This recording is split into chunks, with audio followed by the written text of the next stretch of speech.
So salvation ಅಂತ ಬರುವಾಗ ನೀವು ಅದನ್ನು ಒಂದು ಸ್ವಲ್ಪ ಥಿಂಕ್ ಮಾಡಿ ಬ್ರಾಡಾಗಿ. ಫಸ್ಟ್ ಈಗ ಒಂದು ಮನೆಗೆ ಹೋಗ್ತೀರಾ, ನೀವು ಯಾವುದೇ ಮನೆಗೆ ಹೋಗಿ ಯಾವುದೇ ಊರಿಗೆ ಹೋಗಿ ಯಾರ ಹತ್ರನೇ ಹೋಗಿ ಈ ಸಾಲ್ವೇಷನ್ ಬಿಟ್ಟು ಬೇರೆ ಹೇಳಲಿಕ್ಕೆ ನಮಗೇನೂ ಇಲ್ಲ, ಬೇರೆ ಏನೂ ಇಲ್ಲ ಹೇಳಲಿಕ್ಕೆ. ಈ ಬೈಬಲ್ ಪೂರ್ತಿ ಒಂದೇ ಮೆಸೇಜ್ ಇರೋದು, ಮೆಸೇಜ್ ಆಫ್ ಸಾಲ್ವೇಷನ್.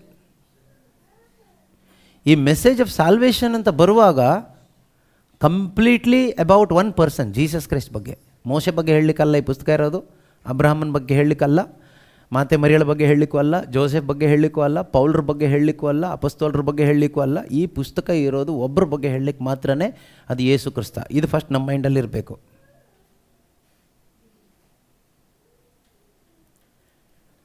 ಯುಗ ಯುಗಾಂತರಗಳಿಂದಲೂ ತಲತಲಾಂತರಗಳಿಂದಲೂ ನಿಗೂಢವಾಗಿದ್ದ ರಹಸ್ಯ ಕ್ರಿಸ್ತ ಯೇಸು. ಸೊ ಆ ಕ್ರಿಸ್ತನನ್ನು ಇದು ಪ್ರಕಟ ಮಾಡುತ್ತೆ ಈ ಬೈಬಲಲ್ಲಿ. ಹಳೆ ಒಡಂಬಡಿಕೆಯಲ್ಲಿ ಒಂದು ಶ್ಯಾಡೋ ಆಗಿ, ಹೊಸ ಒಡಂಬಡಿಕೆಯಲ್ಲಿ ಒಂದು ರಿಯಾಲಿಟಿ ಆಗಿ, ಪರ್ಸನ್ ಆಗಿ ಇದು ರಿವೀಲ್ ಮಾಡುತ್ತೆ. Entire Bible is all about Jesus, only about Jesus. ಅದೇ ರೀತಿ ಸಾಲ್ವೇಷನ್ ಅನ್ನೋದು ಇದು ನಮ್ಮ ಮೈಂಡಲ್ಲಿ ಇರಬೇಕಾಯ್ತಾ. ನೀವು ಎಲ್ಲೇ ಹೋಗಿ ಪ್ರೀಚ್ ಮಾಡಿ, ಎಲ್ಲೇ ಯಾವುದೇ ಮನೆಯಲ್ಲಿ ಪ್ರೇಯರ್ ಕಂಡಕ್ಟ್ ಮಾಡಿ, ಆನ್ಲೈನೋ ಆಫ್ಲೈನೋ ಯಾವ ಲೈನೋ ನಿಮಗೆ ಬಿಟ್ಟಿದ್ದು. ಬಟ್ ಯು ಶುಡ್ ನೋ, ಈ Jesus the living word ministry ಮಾತ್ರ ಅಲ್ಲ, ಯಾವ ಮಿನಿಸ್ಟ್ರಿಯವರಾದರೂ, ಯಾವ ಗ್ರೂಪ್ ಅವರಾದರೂ, ಯಾವ ಸಭೆಯವರಾದರೂ, ಎಲ್ಲ ಸಭೆಗಳಿಗೂ ಒಂದೇ. ಆ ಥರ ಒಂದೊಂದು ಮಿನಿಸ್ಟ್ರಿಗೆ ಒಂದೊಂದು ಥರ ಮಾಡ್ಕೊಂಡು ಹೋದರೆ, ನಾವೀಗ ನಮ್ಮ ಮಿನಿಸ್ಟ್ರಿಗೆ ಮಾತ್ರ ಒಂದು ರೂಲ್ಸು, ಒಂದು ಟೀಚಿಂಗ್ ಮಾಡ್ಕೊಂಡು ಹೋದರೆ ಏನಾಗುತ್ತೆ ಗೊತ್ತಾ? We will become cult group. We cannot be considered as church. ಸಭೆ ಅಥವಾ ಸಭೆ ಅಂಗಾಂಗಗಳು ಅಂತ ಹೇಳಲಿಕ್ಕಾಗೋದಿಲ್ಲ. ನನಗೆ ನನ್ನದೇ ಆದ ಒಂದು ಗಾಸ್ಪಲ್ ಮಾಡೋದು ಅಥವಾ ನನ್ನದೇ ಆದ ಒಂದು ರೀತಿಯ ಸಾಲ್ವೇಷನ್ ಕ್ರಿಯೇಟ್ ಮಾಡೋದು ಇಲ್ಲ, ಮಾಡೋ ಹಾಗಿಲ್ಲ ಆ ಥರ.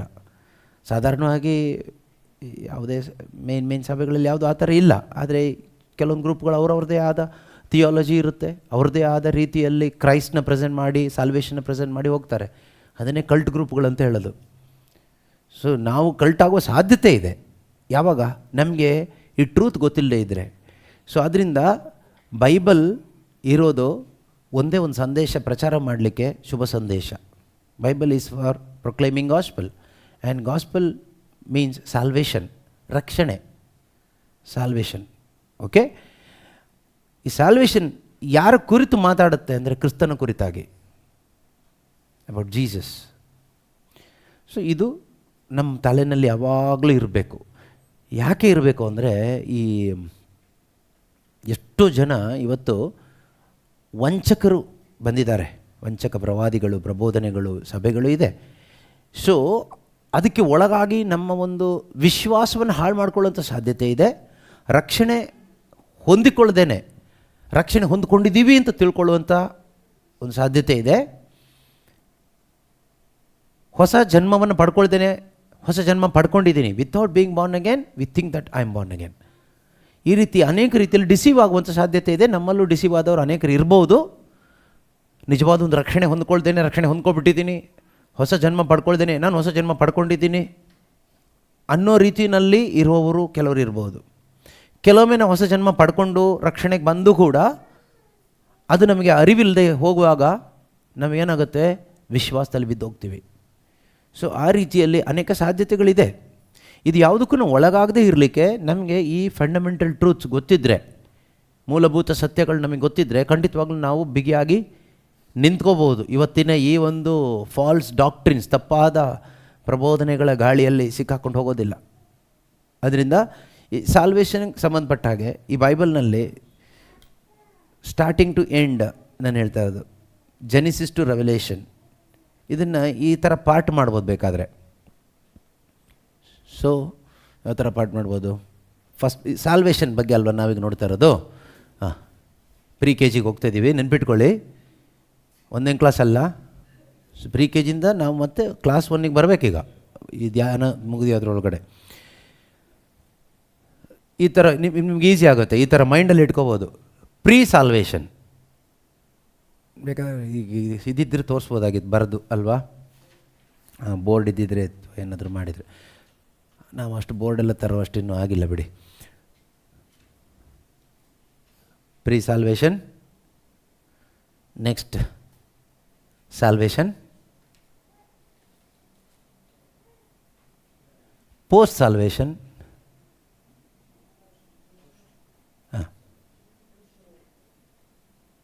ನೆಕ್ಸ್ಟ್ ಏನು ಮಾಡ್ಬೋದು? Post salvation, after post salvation ಗ್ಲೋರಿಫಿಕೇಷನ್.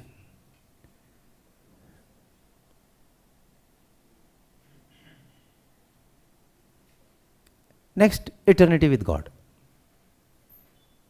ಮತ್ತೇನೂ ಇಲ್ಲ, ಹೇಳಲಿಕ್ಕೇನೂ ಇಲ್ಲ, ಮುಗೀತು ಅಷ್ಟೇ. ಹಾಂ, ಏನು ಅರ್ಥ ಆಯಿತು ಕರೆಕ್ಟಾಗಿ ಹೇಳಿ. ಈಗ ಈ ಪಾಯಿಂಟ್ಗಳೇನು ಅರ್ಥ ಆಯ್ತು ಹೇಳಿ ಸಾಕು.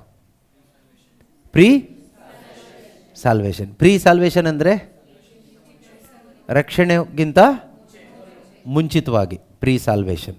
ಓಕೆ, ಆಮೇಲೆ ಸಾಲ್ವೇಷನ್ ರಕ್ಷಣೆ. ಸಾಲ್ವೇಷನ್ ಅಂದರೆ ರಕ್ಷಣೆ. ಈಗ ನೀವೊಂದು ಎಕ್ಸಾಂಪಲ್ ತೊಗೊಳೋದಾದರೆ ಪ್ರೀ ಸರ್ಜರಿ, ಸರ್ಜರಿಗಿಂತ ಮೊದಲು ಸರ್ಜರಿ, ಪೋಸ್ಟ್ ಸರ್ಜರಿ, ಸರ್ಜರಿ ಆದಮೇಲೆ. ಎಕ್ಸಾಂಪಲ್ ಕರೆಕ್ಟಾಗಿ ಅರ್ಥ ಆಗುತ್ತಲ್ವಾ? ಹಾಂ, ಸರ್ಜರಿಗಿಂತ ಮೊದಲು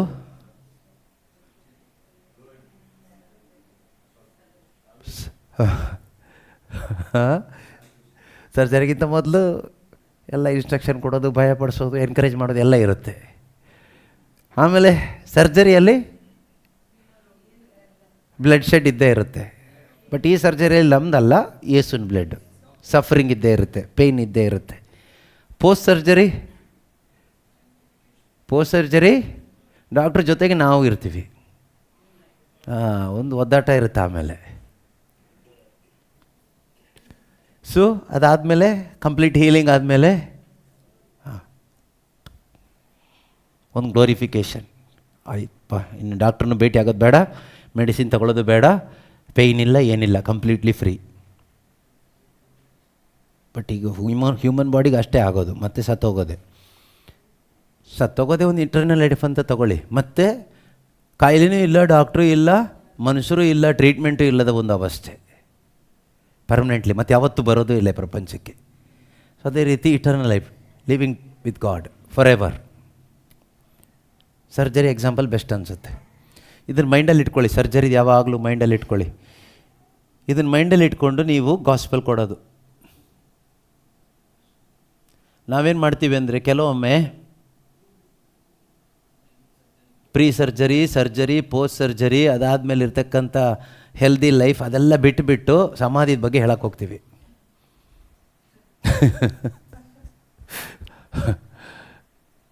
ಪಾಪ ಆ ಮನುಷ್ಯಂಗೆ ಸರ್ಜರಿನೇ ಆಗಿರೋದಿಲ್ಲ.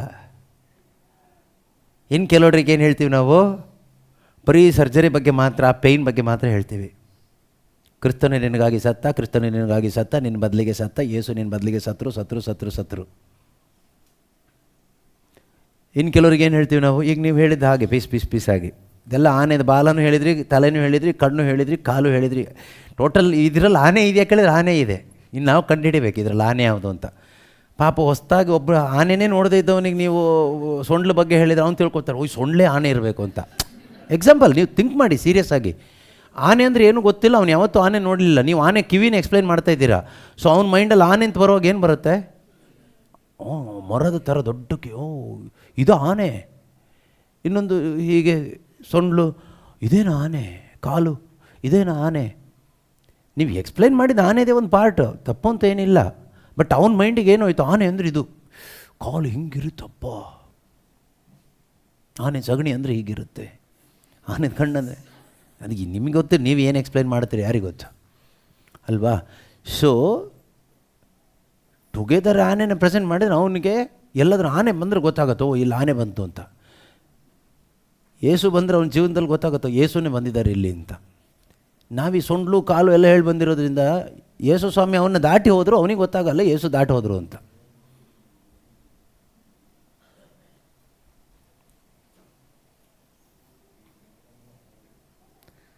ಆದ್ದರಿಂದ ನಾವು ಸಾರುವ ಕ್ರಿಸ್ತನ ಬಗ್ಗೆ ನಮಗೆ ಸರಿಯಾದ ಪರಿಜ್ಞಾನ ಬೇಕು. ಕೇವಲ ಸೊಂಡ್ಲಿನ ಜ್ಞಾನ, ಕಿವಿ ಜ್ಞಾನ ಇದ್ದರೆ ಆಗಲ್ಲ. ಕಂಪ್ಲೀಟ್ ಜ್ಞಾನ, ನಾನು ಹೇಳ್ತಿದ್ದು ಕಂಪ್ಲೀಟ್ ಬೈಬಲ್ನ ಅರ್ಧ ಕುಡಿಬೇಕು ಅಂತಲ್ಲ, ಆ ಥರ ಅಲ್ಲ. ಅರ್ಧ ಕುಡಿಯೋದಂದ್ರೆ ಬಯಾಟ ಮಾಡಿಕೊಂಡು ಎಲ್ಲಿ ಏನಿದೆ, ಕೆಲವ್ರು ಹೇಳ್ತಾರಲ್ಲ ಎಲ್ಲಿ ಏನಿದೆ ಎಲ್ಲ ಗೊತ್ತು ಅವರಿಗೆ, ಟಕ್ ಅಂತ ತೆಗಿತಾರೆ. ಅದೆಲ್ಲ ಬೇಕಾಗಿರೋದು, ಅದು ಒಳ್ಳೆಯದೇ, ಅದು ಬೇಕು. ಬಟ್ ಇದರಲ್ಲಿರೋ ಕ್ರಿಸ್ತನ ಬಗ್ಗೆ ನಮಗೆ ಒಂದು ಜ್ಞಾನ ಬೇಕು. ಇದರಲ್ಲಿರುವ ಕ್ರಿಸ್ತನ ಜ್ಞಾನ ಬೇಕು ನಮಗೆ. ಬೈಬಲ್ ಜ್ಞಾನ ಅಲ್ಲ, ಬೈಬಲ್ನಲ್ಲಿರುವ ಕ್ರಿಸ್ತನ ಅರಿವು ನಮಗೆ ಬೇಕು. ಅದೇ ನಮಗೆ ನಿಜವಾಗ್ಲೂ ಒಂದು ಸ್ಯಾಂಕ್ಟಿಫಿಕೇಷನ್ಗೆ ಹೆಲ್ಪ್ ಆಗೋದು ಅದೇನೆ. ಎಷ್ಟೋ ಜನ ಬೈಬಲ್ ಗೊತ್ತಿದ್ದು ಪಂಡಿತರಿದ್ದಾರೆ, ಬೈಬಲ್ ಪಂಡಿತರು, ಆದರೆ ಕ್ರಿಸ್ತ ಜ್ಞಾನ ಇಲ್ಲ. ಏನು ಪ್ರಯೋಜನ ಆಯಿತು? ಕೊಟೇಶನ್ ಎಷ್ಟು ಕೋಟ್ ಮಾಡ್ಬೋದು, ಕೋಟ್ ಮಾಡಿ ಅಲ್ಲಿದ್ದಿದೆ ಇಲ್ಲಿದ್ದಿದೆ, ಅಲ್ಲಿ ಹಾಗಿದೆ ಇಲ್ಲಿ ಹೀಗಿದೆ, ಇದು ವಾದ ಮಾಡಲಿಕ್ಕೆ ಡಿಬೇಟ್ ಮಾಡಲಿಕ್ಕೆಲ್ಲ ಯೂಸ್ ಆಗುತ್ತೆ. ಬಟ್ ಮಾನಸಾಂತರಕ್ಕೆ ಏನು ಪ್ರಯೋಜನ ಇಲ್ಲ. ನಾವೀಗ ಡಿಬೇಟ್ ಮಾಡಲ್ವಾ? ಮಾಡ್ತೀವಿ, ನಾವು ಮಾಡೋದೇ ಅದು.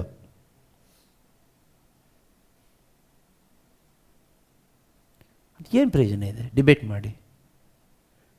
ಡಿಬೇಟ್ ಮಾಡಿ ನಾವು ಹೇಳಿದ್ದೇ ಸರಿ ಅಂತ ಸಮರ್ಥಿಸ್ಬೋದು ಅಷ್ಟೇ, ಬಿಟ್ಟರೆ ಬೇರೆ ಏನು ಪ್ರಯೋಜನ ಇಲ್ಲ. ನಾವು ರೈಟ್ ನೀವು ರಾಂಗ್ ಅಂತ ಪ್ರೂವ್ ಮಾಡ್ಬೋದು ಅಷ್ಟೇ, ಡಿಬೇಟಿಂದ ಆಗೋದಷ್ಟೇ. ನಮ್ಗೆ ಅದೆಲ್ಲ ಬೇಕಾಗಿರೋದು. ಕ್ರಿಸ್ತನನ್ನು ಕೊಡಬೇಕಲ್ಲ, ಕ್ರಿಸ್ತನನ್ನು ಕೊಡಬೇಕಾದ್ರೆ ಕ್ರಿಸ್ತನ ಕುರಿತಾದ ಅರಿವು, ಜ್ಞಾನ. ಅದನ್ನೇ ಪೇತ್ರ ಹೇಳ್ತಾರಲ್ವಾ, 2 Peter 3:18 ಒಂದು ವಾಕ್ಯ ಇದೆ ಅಲ್ವಾ, ಏನಂತ ಇದೆ? ನಮ್ಮ ಪ್ರಭು ಮತ್ತು ಉದ್ಧಾರಕರಾದ ಯೇಸು ಕ್ರಿಸ್ತರ ಅನುಗ್ರಹವು ಅವರನ್ನು ಕುರಿತ ಜ್ಞಾನದಲ್ಲೂ ನೀವು ಅಭಿವೃದ್ಧಿ ಹೊಂದಿರಿ. ಅವರಿಗೆ ಯಾವುದರಲ್ಲೂ ಅಭಿವೃದ್ಧಿ ಆಗಬೇಕು ನಾವು? ಯೇಸು ಕ್ರಿಸ್ತನ ಆ ಒಂದು ಜ್ಞಾನದಲ್ಲೂ, ಯೇಸು ಕ್ರಿಸ್ತನ ಕುರಿತಾದ ಜ್ಞಾನದಲ್ಲಿ ನಾವು ಅಭಿವೃದ್ಧಿ ಹೊಂದಬೇಕು.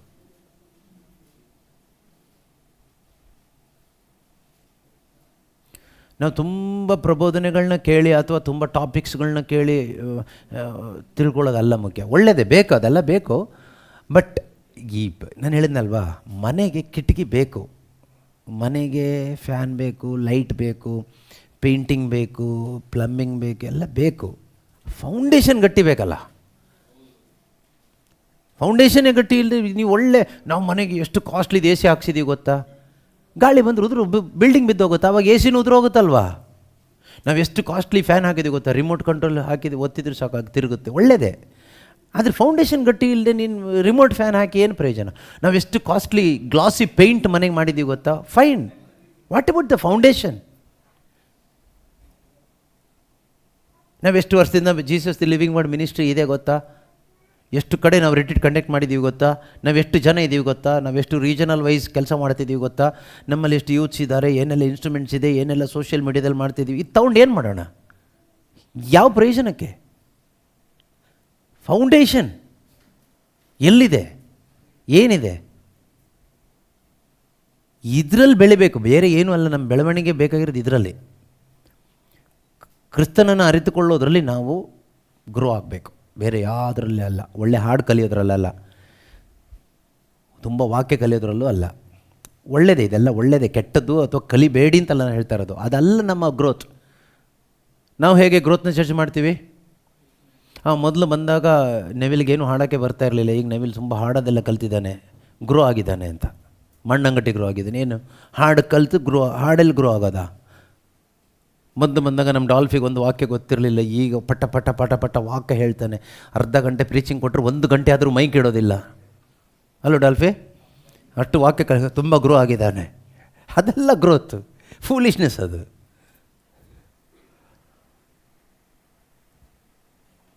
ಸೊ ನಾವು ಗ್ರೋತ್ನ ಜಡ್ಜ್ ಮಾಡೋದು ಹೇಗೆ? ಈ ರೀತಿ. ಸೊ ಅದಲ್ಲ. ಕ್ರಿಸ್ತನನ್ನು ಕುರಿತಾದ ಆ ಪರಿಜ್ಞಾನದಲ್ಲಿ ನಾನು ಎಷ್ಟು ಬೆಳೆದೆ, ಅದು ಆ ಗ್ರೋತ್ ಆದಷ್ಟು ಅದು ನಮ್ಮ ಲೈಫಲ್ಲಿ ಅದು ರಿಫ್ಲೆಕ್ಟ್ ಆಗುತ್ತೆ, ನಮ್ಮ ಜೀವನದಿಂದ ಅದು ಹೊರಗೆ ಬರುತ್ತೆ. ನಮ್ಮ ಜೀವನದಿಂದ ಈಗ ನಿಜವಾಗ್ಲೂ ನಾನು ನೋಡಿದ ಹಾಗೆ, ಮೇ ಬಿ ನಾನು ಆ ರೀತಿ ಇರೋದ್ರಿಂದ ಅನಿಸ್ಬೋದು, ಆಗ ಸಾಧ್ಯತೆ ಇದೆ. ಯಾಕೆಂದರೆ ಅದೇನು ಕಾಯಿಲೆ ಕಮಾಲೆ ರೋಗದವರಿಗೆಲ್ಲರೂ ಹಳದಿಯಾಗಿ ಕಾಣ್ತಾರೆ ಅಂತ, ಇವರು ಹಳದಿ ಹಾಕ್ಕೊಂಡಿದ್ದಾರಲ್ಲ 2-3 ಜನ. ಸೊ ನನ್ನ ಲೆನ್ಸ್ ಸರಿಗಿಲ್ಲದೆ ಇರ್ಬೋದು, ಅಥವಾ ಕಾಯಿಲೆ ನನ್ನಲ್ಲಿ ಇದ್ದಿರ್ಬೋದು, ಅದರಿಂದನೂ ಹಾಗೆ ಕಾಣಿಸ್ಬೋದು, ಅಥವಾ ಈ ರಿಯಲ್ ಕಾಯಿಲೆನೂ ಇರ್ಬೋದು. ನಾವೆಲ್ಲರೂ ಹೇಗಿದ್ದೀವಿ ಅಂದರೆ, ಒಂದು ರೀತಿಯಲ್ಲಿ ಹೊರಗಡೆ ಕ್ರಿಸ್ತನ ವೇಷ ಇದೆ. Outside we are Christ, robe of Christ outside. Inside we are Pharisees. ಒಳಗಡೆ ಫರಿಸಾಯರು. ಒಳಗಡೆ ಫರಿಸಾಯರು. ಫರಿಸಾಯರು ಅಂದರೆ ಗೊತ್ತಲ್ಲ, ಫರಿಸಾಯರು ಅಂದರೆ ಒಂದು ಕ್ಲಾರಿಟಿ ಬೇಕಂದ್ರೆ ಒಂದೆರಡು ಎಕ್ಸಾಂಪಲ್ ಬೇಕಾದರೆ ಮೈಂಡಿಗೆ ಹಾಕ್ಕೊಳ್ಳಿ. ಒಂದು, ಲೂಕನ ಶುಭ ಸಂದೇಶ 7ನೇ ಅಧ್ಯಾಯದಲ್ಲಿ, ತೆಗೆಯೋದು ಬೇಡ, ಜಸ್ಟ್ ನಿಮ್ಮ ತಲೆಗೆ ಹೋಗುತ್ತೆ. ಯೇಸು ಸ್ವಾಮಿ ಸಿಮೋನನ ಮನೆಯಲ್ಲಿದ್ದಾಗ ಒಂದು ಮಹಿಳೆ ಬರ್ತಾಳೆ, ವ್ಯಭಿಚಾರ ಮಾಡಿದ ಮಹಿಳೆ, ಪಾಪದಲ್ಲಿ ಜೀವಿಸ್ತಾ ಇದ್ದಂಥ ಮಹಿಳೆ ಬಂದು ಯೇಸು ಸ್ವಾಮಿಯ ಪಾದವನ್ನು ಮುಟ್ಟಿ ಅವರ ಕಾಲು ತೊಳೆದು, ಕಣ್ಣೀರಿಂದ ಕಾಲು ತೊಳೆದು ಎಲ್ಲ ಮಾಡುವಾಗ ಅವನೇನು ಆಲೋಚನೆ ಮಾಡ್ತಾನೆ ಮನಸ್ಸಲ್ಲಿ? ಇವನೇಂಥ ಪ್ರವಾದಿಯಪ್ಪ, ಏನು ಬೋಧನೆ ಮಾಡ್ತಾನೋ ಬೋಧಕ ಅಂತ. ಇವ್ರು ಏನು ಹಾಡ್ತಾರೆ, ತಾಳ ಇಲ್ಲ, ತುದಿ ಇಲ್ಲ. ಕ್ರಿಟಿಸೈಸಿಂಗ್.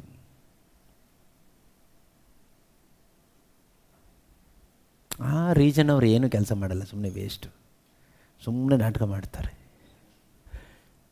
ಬೆಂಗಳೂರವ್ರು ಏನು ಪ್ರಯೋಜನ ಇಲ್ಲ, ಮೈಸೂರಲ್ಲಂತೂ ಏನು ಪ್ರಯೋಜನ ಇಲ್ಲ, ಯಾರು ಬಂದೇ ಇಲ್ಲ, ಇಬ್ಬರೇ ಬಂದಿದ್ದಾರೆ, ವೇಸ್ಟ್. ಸುಮ್ಮನೆ ಒಂದು ರೀಜನ್ ಅಂತ ಮಾಡಿ ಎಲ್ಲ ವೇಸ್ಟ್. ನೀನು ಎಷ್ಟು ಮಾಡಿದ್ಯಪ್ಪ, ಕಡಿದು ಉಳಿಸಿದ್ಯಾ ಅಲ್ವಾ?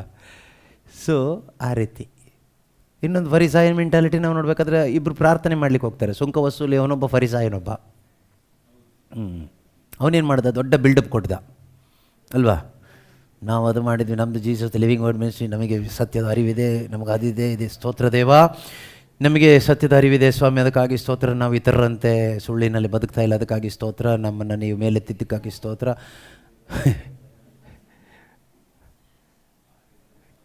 ಬಾಯಲ್ಲಿ ಹೇಳಲ್ಲ, ಒಳಗಡೆ ಅದೇ ಇರುತ್ತೆ, ಥಿಂಕಿಂಗ್ ಇರುತ್ತೆ. ಹೊರಗಡೆ ಕ್ರಿಸ್ತನ ವೇಷ, ಹೊರಗಡೆ ಎಲ್ಲ ಪ್ರೀತಿ, ಭಕ್ತಿ, ದೇವರ ಜ್ಞಾನ, ನಿತ್ಯ ಜೀವ, ಪರಿಶುದ್ಧತೆ, ಇದೆಲ್ಲ ಕವರಿಂಗ್ ಹೊರಗಡೆ. ಹಲ್ಲೆಲೂಯಾ, ಪ್ರೈಸ್ ಲಾರ್ಡ್, ಇದೆಲ್ಲ ಕವರಿಂಗ್ ಹೊರಗಡೆದು ಜೀಸಸ್ ಕ್ರೈಸ್ಟೇ. ಕೆಲವರು ಹೇಳಿರ್ತಾರೆ, ನಿಮ್ಮನ್ನು ನೋಡಿದ್ರೆ ಯೇಸು ನೋಡ್ದಂಗೆ ಆಗುತ್ತೆ ಅಂತ. ನಿಮ್ಮ ಟೀಮಲ್ಲಿ ನಿಜವಾಗ್ಲೂ ಜೀಸಸ್ ಇದ್ದಾರೆ ಅಂತ ಕೆಲವರು ಹೇಳಿರ್ತಾರೆ. ಅವರಿಗೆ ನಿಜವಾದ ಜೀಸಸ್ ಯಾರು ಅಂತ ನೋಡಿರಲ್ಲ. ಆನೆದು ಕಿವಿನೋ ಸೊಂಡ್ಲೋ ನೋಡಿರ್ತಾರೆ, ಆನೆ ನೋಡಿರಲ್ಲ. ಸೊ ಈ ರೀತಿ ಪರಿಸ್ಥಿತಿಯಲ್ಲಿ ನಾವು ಎಷ್ಟು ಗಂಟೆಗೆ ಊಟ? 1:15 ನಾವು ಪ್ರೀ ಸಾಲ್ವೇಷನಿಂದ ಸ್ಟಾರ್ಟ್ ಮಾಡಬೇಕಲ್ಲ ಈಗ.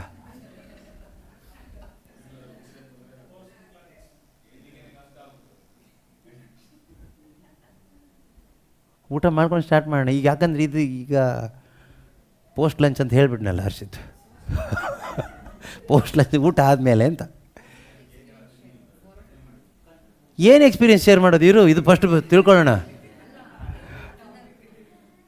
ಈಗ ನಾನು ಟಾಪಿಕ್ ಎಲ್ಲ ಚೇಂಜ್ ಮಾಡಿಬಿಟ್ಟಿದ್ದೀನಿ.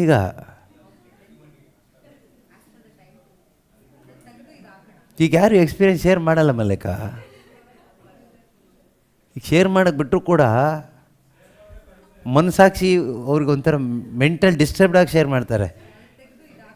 ನಾನೆಲ್ಲ ಫರಿಸಾಯನ ಥರ ಶೇರ್ ಮಾಡ್ತಾಯಿದ್ದೀನೋ ಅಂತ ಅನಿಸ್ಬಿಡುತ್ತೆ ಅಲ್ವಾ? ಆದ್ದರಿಂದ ಎಕ್ಸ್ಪೀರಿಯನ್ಸ್ ಶೇರ್ ನೋಡೋಣ. Anyway will go for lunch. ಆಯಿತು, ಒಂದು ಕಾಲ ಆಯ್ತು, ನಿಂತ್ಕೊಳ್ಳೋಣ.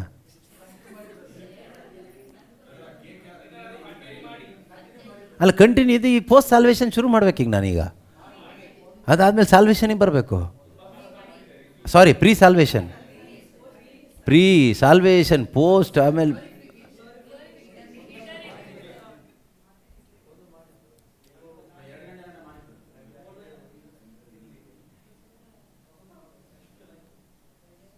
ಓಕೆ, ಪ್ರೀ ಸಾಲ್ವೇಷನ್ ಒಂದು ಮಾಡೋಣ ಅಲ್ವಾ? ಎಷ್ಟೊತ್ತಾಗುತ್ತೋ ಗೊತ್ತೆ. ಅದು ಪ್ರೀ ಸಾಲ್ವೇಷನಿಗೆ ಹೋದರೆ ಪರವಾಗಿಲ್ಲ. ಈ ಸೆಂಟ್ರಲ್ಲಿ ಈ ಥರ ಅಲ್ಲಿ ಇಲ್ಲಿ ಹೋದರೆ ಕಷ್ಟ ಆಗುತ್ತೆ.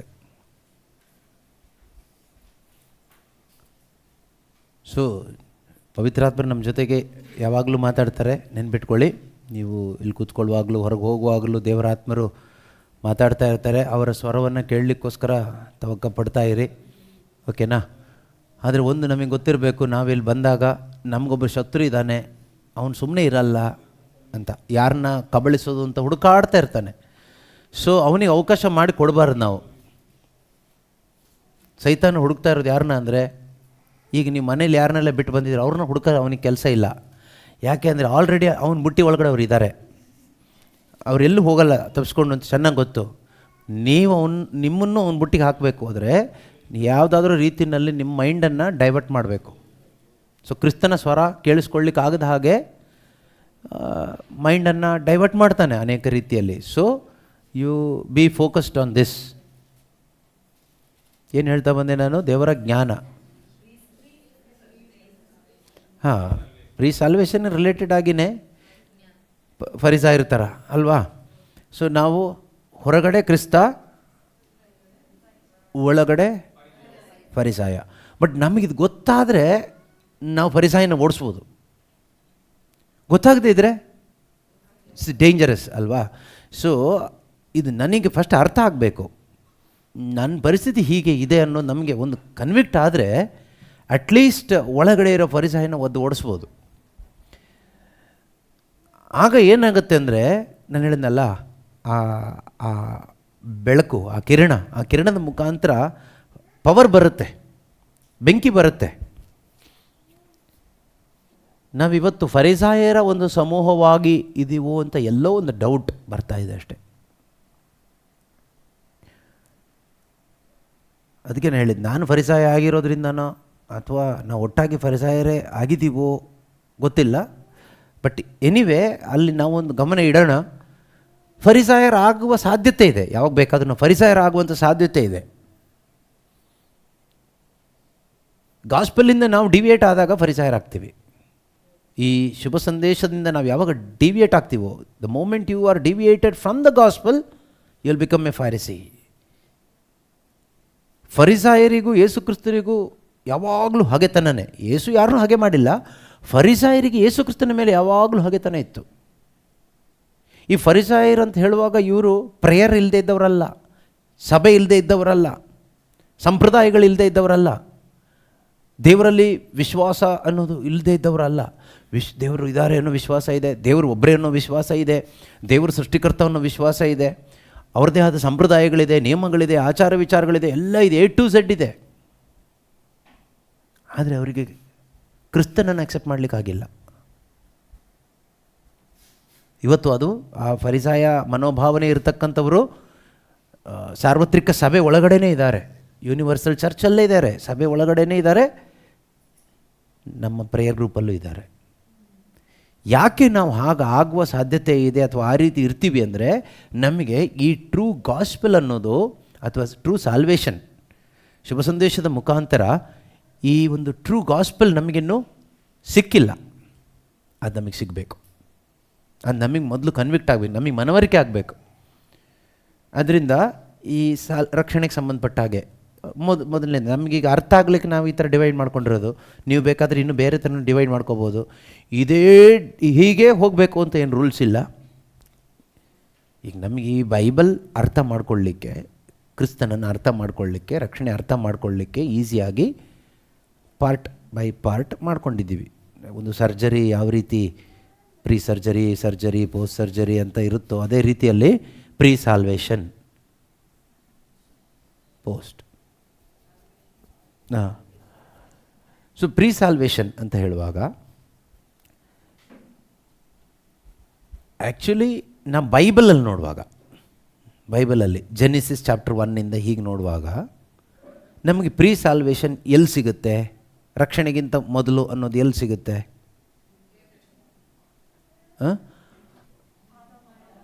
ದೇವರು ಮನುಷ್ಯನನ್ನು ತಮ್ಮ ಸ್ವಂತ ಹೋಲಿಕೆಯಲ್ಲಿ ಸೃಷ್ಟಿಸಿ ಮನುಷ್ಯನಿಗೆ ತನ್ನ ಜೀವಶ್ವಾಸವನ್ನು ಊದಿದ್ರು. ಹೀಗೆ ಮನುಷ್ಯನು ಒಂದು ದೇವರ ಸ್ವರೂಪಿಯಾಗಿ, ದೇವರ ಮಗನಾಗಿ ಜೀವಿಸ್ತಾನೆ. ದಟ್ ಈಸ್ ಪ್ರೀ ಸಾಲ್ವೇಷನ್, ಅಂದರೆ ಬಿಫೋರ್ ಸಿನ್, ಪಾಪಕ್ಕಿಂತ ಮೊದಲು. ಆದರೆ ನಾವು ಅಲ್ಲಿಂದ ತೆಗೆದುಕೊಂಡ್ರೆ ಏನಾಗುತ್ತೆ ಕೇಳಿದರೆ, ಸಾಧ್ಯತೆ ಇದೆ ಅದು ಕೇವಲ ಕ್ರೈಸ್ತರಿಗೆ ಅನ್ನೋ ಒಂದು ಆಲೋಚನೆ ಬರೋ ಸಾಧ್ಯತೆ ಇದೆ.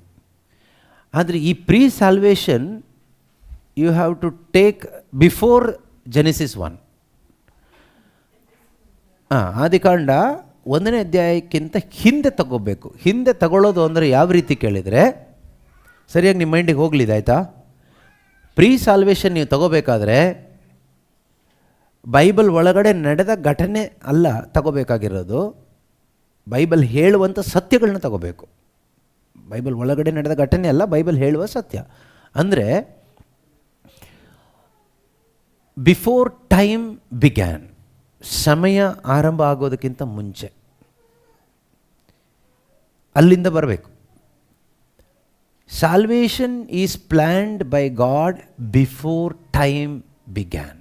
ಇದು ನಮ್ಮ ಮೈಂಡಲ್ಲಿರಬೇಕು. ಸಮಯ ಪ್ರಾರಂಭ ಆಗೋದಕ್ಕಿಂತ ಮುಂಚೆ.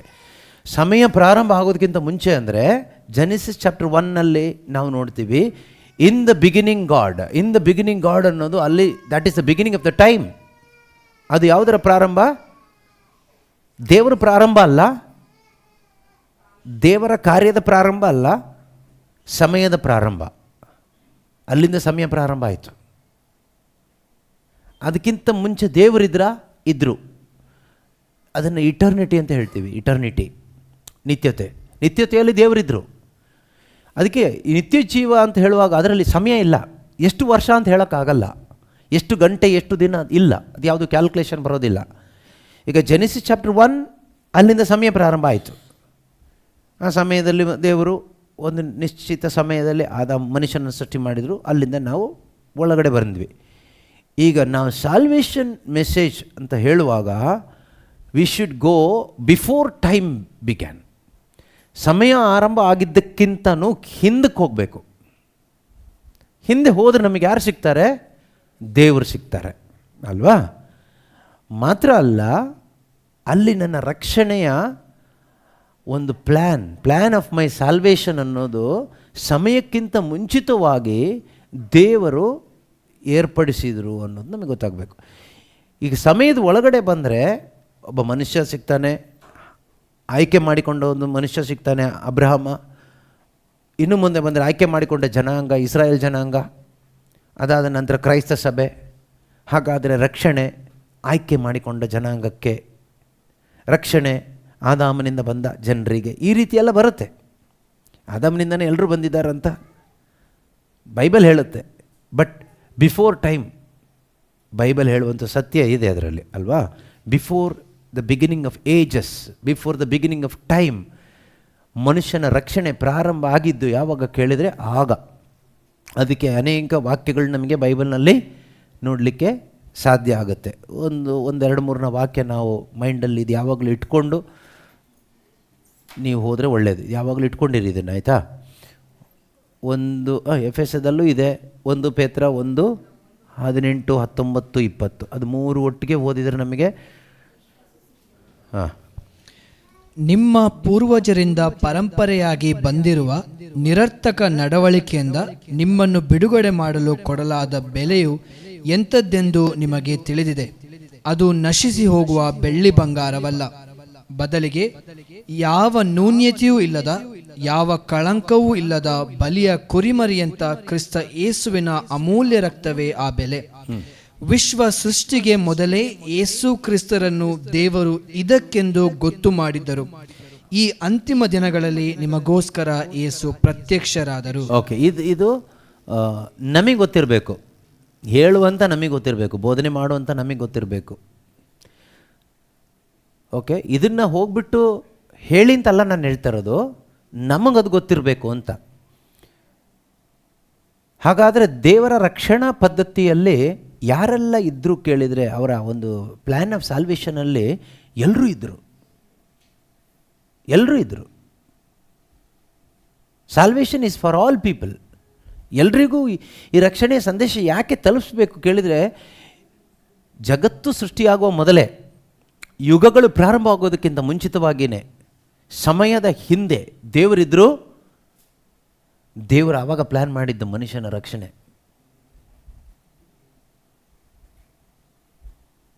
ಮನುಷ್ಯ ಸೃಷ್ಟಿಯಾಗಿ ಅದಾದ ನಂತರ ಮನುಷ್ಯ ಪಾಪ ಮಾಡಿದಾಗ ದೇವರು ಒಂದು ಪ್ಲ್ಯಾನ್ ಮಾಡಿದ್ದಲ್ಲ. It is not after plan, before plan. ಮನುಷ್ಯ ಪಾಪ ಮಾಡಿ ಆದಮೇಲೆ ದೇವರಿಗೆ ರಕ್ಷಣೆಗೋಸ್ಕರ ಏನು ಮಾಡಿದ್ರು? ಒಂದು ಕುರಿಮರಿಯನ್ನು ರೆಡಿ ಮಾಡಿದ್ರು ಅಲ್ಲ. ಪ್ರಕಟಣೆ 13 ಎಂಟ್ರಲ್ಲಿ ಇದೆಯಲ್ವಾ, ಏನು? The lamb was slained before the foundation of the earth. ಯಜ್ಞವನ್ನು, ಆ ಕುರಿಮರಿಯನ್ನು ಯಜ್ಞವಾಗಿ ಅರ್ಪಿಸಿದ್ದು ಯಾವಾಗ? ಜಗತ್ತಿನ ಅಡಿಪಾಯ ಹಾಕೋದಕ್ಕಿಂತ ಮುಂಚಿತವಾಗಿಯೇ. ಹಾಗಾದರೆ ಇನ್ನು ಭೂಮಿನೇ ಸೃಷ್ಟಿ ಆಗಲಿಲ್ಲ. ಭೂಮಿ ಸೃಷ್ಟಿ ಆಗೋದಕ್ಕಿಂತ ಮುಂಚಿತವಾಗಿಯೇ ಈಗ ನಾವು ನೋಡ್ತಾ ಇರೋದೇನು? ಪ್ರೀ ಸಾಲ್ವೇಷನ್, ರಕ್ಷಣೆಗಿಂತ ಮುಂಚೆ. ಇನ್ನೂ ಏದೇನು ತೊಟ್ಟಕ್ಕೆ ಬಂದಿಲ್ಲ, ಇನ್ನೂ ಟೈಮ್ ಒಳಗಡೆ ನಾವು ಬಂದಿಲ್ಲ. ಅರ್ಥ ಆಗ್ತಿದೆಯಾ? ಬೈಬಲ್ ಒಳಗಡೆ ಇದ್ದೀವಿ, ಟೈಮ್ ಒಳಗಡೆ ಬಂದಿಲ್ಲ. ಬೈಬಲ್ ಒಳಗಡೆ ಇಲ್ಲ ಅಂದರೆ ತಪ್ಪಾಗ್ಬಿಡುತ್ತೆ. ಟ್ರೂತಲ್ಲಿದ್ದೀವಿ, ಬೈಬಲ್ ಹೇಳುವ ಸತ್ಯದ ಒಳಗಡೆ ಇದ್ದೀವಿ, ಆದರೆ ಆದಿಕಾಂಡ 1ನೇ ಅಧ್ಯಾಯದ ಒಳಗಡೆಗೆ ಇನ್ನೂ ಬಂದಿಲ್ಲ. ಹಾಂ, ಅರ್ಥ ಆಗ್ತಿದೆಯಾ ಶಾಂತಿ ಅಕ್ಕ? ಸ್ವಲ್ಪ ಅಲ್ಲ, ಇದು ಪೂರ್ತಿ ಅರ್ಥ ಆಗಬೇಕೀಗ. ದೇವರೇ ಅರ್ಥ ಮಾಡಿಸ್ಕೊಡ್ಬೇಕಿದು. ಇದು ಅರ್ಥ ಆಗದಿದ್ರೆ ನಾವು ಏನು ಹೇಳೋದು ಬೇರೆಯವರಿಗೆ? ನಾವು ಏನು ಹೇಳ್ತೀವಿ ಗೊತ್ತಾ? ಇದು ನಮ್ಗೆ ಅರ್ಥ ಆಗದೇ ಇದ್ದರೆ ನಾವೇನು ಹೇಳೋದಿಲ್ಲ ಅಂತಲ್ಲ, we will become good moral teachers. Morality ಅಂದರೆ ಒಳ್ಳೆಯ ನೀತಿ ಬೋಧಕರಾಗ್ತೀವಿ. ನೀತಿ ಬೋಧನೆ, ಸುಜ್ಞಾನ ಇದ್ದಿದೆಯಲ್ಲ, ಯಾವುದು ಜ್ಞಾನೋಕ್ತಿಗಳು, ನೀತಿ ಬೋಧನೆಗೂ ಉಪಯುಕ್ತವಾಗಿದೆ ಅಂತ. ಸುಜ್ಞಾನ, ಸುಜ್ಞಾನ ಪೂರ್ತಿ ಬೋಧಿಸ್ಬೋದು ನೀವು. ಒಳ್ಳೆಯದೇ ಬೋಧಿಸಬೇಕು. ಆದರೆ ರಕ್ಷಣೆ ಇಲ್ಲದೆ ನೀವು ಅದು ಬೋಧಿಸಿ ಏನು ಪ್ರಯೋಜನ?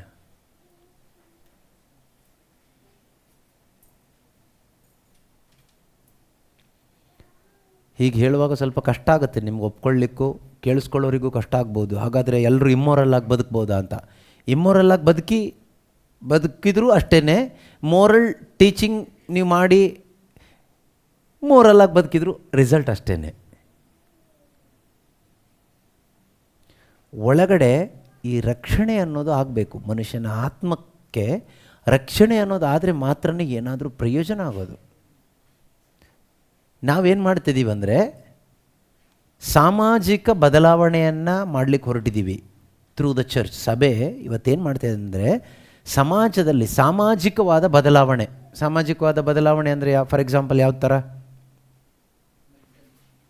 Social changes. For example education, ವಿದ್ಯಾಭ್ಯಾಸ ಇಲ್ಲ. ಒಂದು ವಸ್ತ್ರ ಹಾಕಲಿಕ್ಕೆ ಸರಿಯಾಗಿ ವಸ್ತ್ರಗಳು, ವಸ್ತ್ರಧಾರಣೆ, ಮೆಡಿಕಲ್, ಈ ರೀತಿ ಸೋಷಿಯಲ್ ಆಗಿ ಸಮಾಜ ಸೇವೆ, ಸೋಷಿಯಲ್ ವರ್ಕ್ ಬೇಕು, ಬೇಡ ಅಂತಲ್ಲ. ಅದು ಈಗ ನೋಡಿ, ನಾವು ಏನಾದರೂ ಗಲಾಟೆ ಆದರೆ ಕ್ರೈಸ್ತರನ್ನ ಅಲ್ಲಿ ಇಲ್ಲಿ ಹೊಡಿತಾರೆ, ಸಾಯಿಸ್ತಾರೆ, ತೊಂದರೆ ಕೊಡ್ತಾರೆ, ನಾವು ಏನನ್ನು ಎತ್ತಿಡಿತೀವಿ? We are not lifting up salvation or Christ, we are lifting up social work. ನಾವು ಭಾರತದಲ್ಲಿ ಎಷ್ಟು ಸೋಷಿಯಲ್ ವರ್ಕ್ ಮಾಡಿದ್ದೀವಿ ಗೊತ್ತಾ?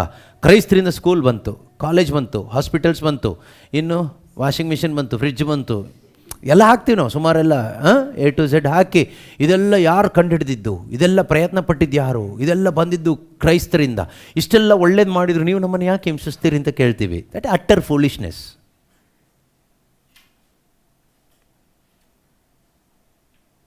ಇದು ಯಾವುದು ಮಾಡಿದ್ದಕ್ಕಲ್ಲ ನಿಮ್ಮನ್ನು ಹಿಂಸಿಸ್ತಾ ಇರೋದು ಕ್ರೈಸ್ತರೇ. ಇದು ಮಾಡಿದ್ದಕ್ಕಲ್ಲ. This is not at all a problem. Problem ಬೇರೆ. ಈ ಪ್ರಾಬ್ಲಮ್ ಕೊಡೋನಿಗೂ ಗೊತ್ತಿಲ್ಲ, ಪ್ರಾಬ್ಲಮ್ ತಗೊಳ್ಳೋನಿಗೆ ಏನು ಪ್ರಾಬ್ಲಮ್ ಅಂತ ಗೊತ್ತಿಲ್ಲ. Problem is Christ, problem is Jesus. ಅದನ್ನು ಹೇಳಕ್ಕೆ ನಮಗೂ ಧೈರ್ಯ ಇಲ್ಲ,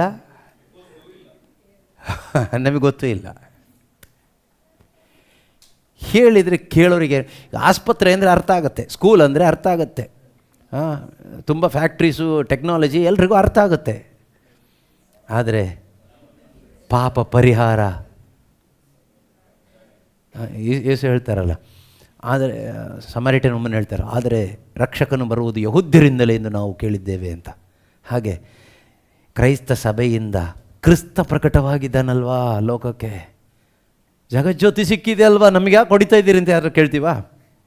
ಜಗತ್ತಿಗೆ ರಕ್ಷಣೆ ಸಿಕ್ಕಿದೆ ಅಲ್ವಾ, ರಕ್ಷಣೆ, ಸಾಲ್ವೇಷನ್, ಪಾಪ ಪರಿಹಾರ ಸಿಕ್ಕಿದೆ ಅಲ್ವಾ, ನಿತ್ಯ ಜೀವ ಸಿಕ್ಕಿದೆಯಲ್ವ, ಮತ್ತು ಯಾಕೆ ನಮಗೆ ಈ ರೀತಿ ಹಿಂಸೆ ಕೊಡ್ತೀರಿ ಅಂತ ಕೇಳಿದರೆ ಹೇಳೋರಿಗೆ ಏನು ಅರ್ಥ ಆಗುತ್ತೆ? ಕೇಳೋನಿಗೆ ಏನು ಅರ್ಥ ಆಗುತ್ತೆ? ಏನೂ ಅರ್ಥ ಆಗಲ್ಲ.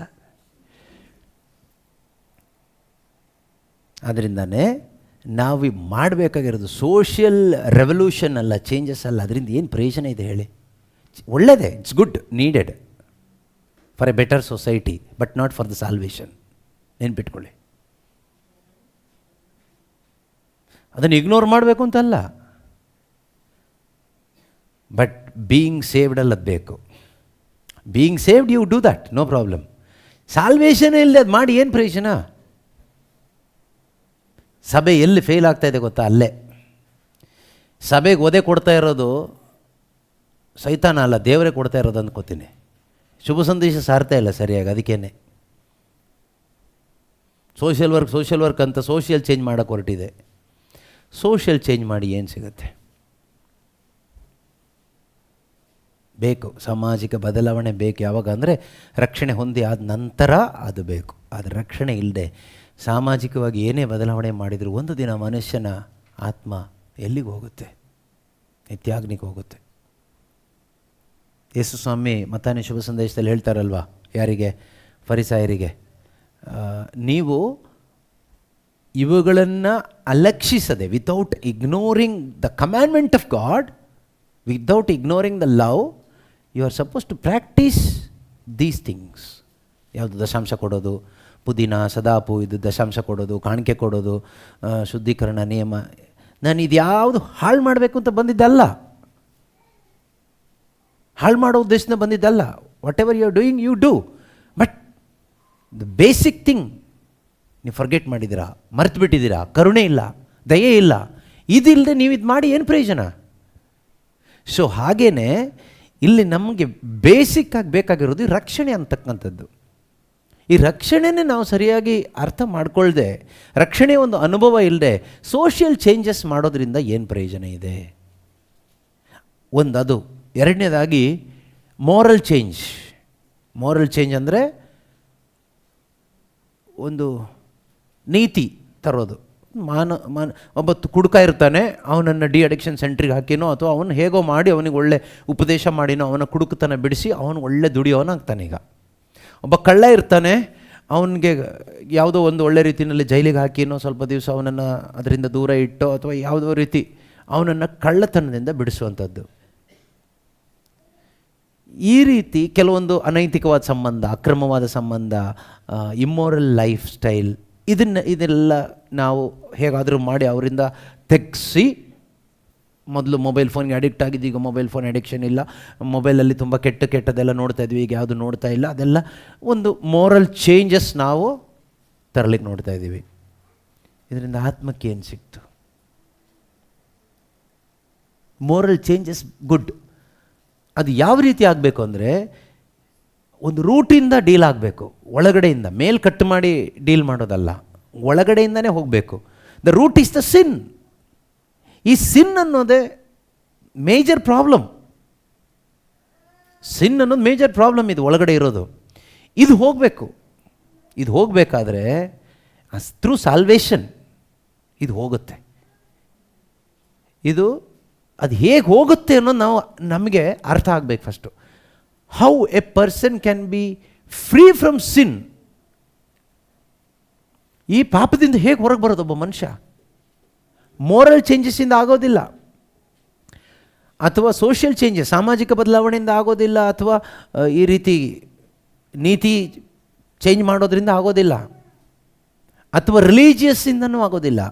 ಧಾರ್ಮಿಕವಾದ ಬದಲಾವಣೆಗಳು ಮಾಡೋದ್ರಿಂದ, ಧರ್ಮಗಳನ್ನ ಕ್ರಿಯೇಟ್ ಮಾಡೋದ್ರಿಂದ, ಜಾತಿ, ಧರ್ಮ, ಮತ, ಅದರಿಂದನೂ ಇದು ಸಾಧ್ಯ ಇಲ್ಲ. ಇದು ಸಾಧ್ಯ ಆಗೋದು ಯಾವುದರಿಂದ?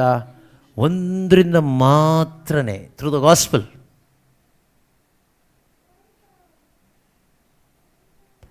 ಪೌಲರು ತಿಮೋತಿಗೆ ಬರೆದ ಪತ್ರಿಕೆ 2 Timothy chapter 1 verse 9 and 10. 2 Timothy ಅಧ್ಯಾಯ 1 ವಾಕ್ಯ 9-10 ಹೇಳ್ತಾರೆ ನೋಡಿ. ಅಲ್ಲೂ ಕೂಡ ಅದಿದೆ.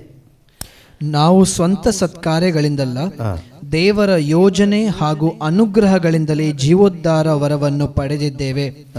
ದೇವರ ಪ್ರಜೆಗಳೆನಿಸಿಕೊಂಡಿದ್ದೇವೆ.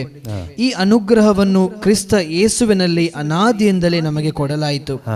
ಈ ಕಾಲದಲ್ಲೂ ನಮ್ಮ ಉದ್ಧಾರಕ ಕ್ರಿಸ್ತ ಯೇಸುವಿನ ಪ್ರತ್ಯಕ್ಷದ ಮೂಲಕ ಅದನ್ನು ಬಹಿರಂಗಪಡಿಸಲಾಗಿದೆ. ಮೃತ್ಯು ಶಕ್ತಿಯನ್ನು ವಿನಾಶಗೊಳಿಸಿ ಅಮರ ಜೀವವನ್ನು ಶುಭ ಸಂದೇಶದ ಮೂಲಕ ಬೆಳಕಿಗೆ ತಂದವರು ಯೇಸುವೆ. ಎಷ್ಟು ಚೆನ್ನಾಗಿದೆ ಅಲ್ವಾ? ಈ ಅನುಗ್ರಹವನ್ನು ಕ್ರಿಸ್ತ ಯೇಸುವಿನಲ್ಲಿ ಅನಾದಿಯಿಂದಲೇ ನಮಗೆ ಕೊಡಲಾಗಿದೆ. This grace was given to us in Christ Jesus before the ages began. ನೋಡಿ, ಯುಗ ಪ್ರಾರಂಭ ಆಗುವುದಕ್ಕಿಂತ ಮುಂಚಿತವಾಗಲೇ this grace was given to us. ನಾವೇನು ಹುಟ್ಟಿಲ್ಲ, ನೆನ್ಪಿಟ್ಕೊಳ್ಳಿ. ಜೆನೆಸಿಸ್ ಚಾಪ್ಟರ್ 1 ಇನ್ನೂ ಬಂದಿಲ್ಲ. ನಾವು ಹುಟ್ಟೋದಕ್ಕಿಂತ ಮುಂಚಿತವಾಗಿಯೇ, before ages began, before the creation, salvation ಅನ್ನೋದು ನಮಗೆ ಕೊಡಲಾಗಿದೆ. ಇದು ಯಾಕೆ ಇದನ್ನು ಪೌಲರು ಪತ್ರಿಕೆಯಲ್ಲಿ ಇದನ್ನು ಒತ್ತಿ ಒತ್ತಿ ಒತ್ತಿ ತುಂಬ ಹೇಳ್ತಾ ಇದ್ದಾರೆ ಅಂದರೆ ಕಾರಣ ಇದೆ. ಕಾರಣ ಏನಂದರೆ, ಮೇಜರ್ ಕಾರಣ ಫಾಲ್ಸ್ ಟೀಚಿಂಗ್.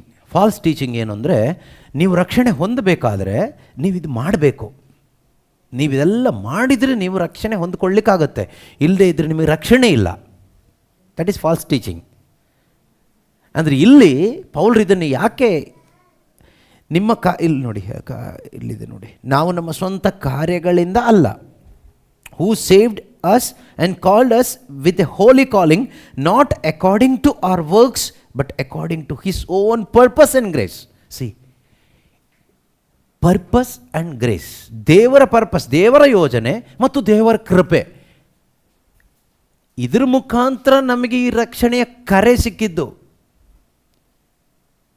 ಅರ್ಥ ಆಗ್ತಿದೆಯಾ?